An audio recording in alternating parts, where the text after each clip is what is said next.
This brand is made in China and is available through their website or on Amazon.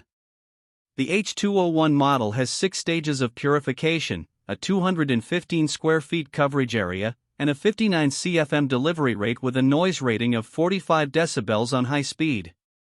The unit has an auto mode which controls the fan speed based on the amount of light in the room, where the fan speeds up during the daytime and slows down at night, but this has nothing to do with the actual air quality in the room.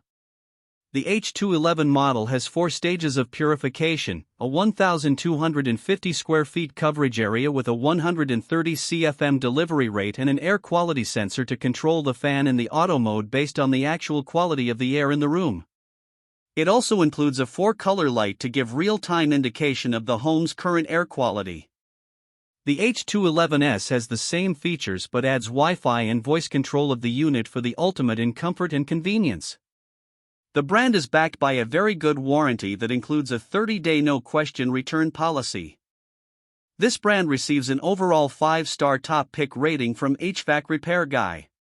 Please share your experiences with this brand in the comments section of the HvacRepairGuy YouTube channel.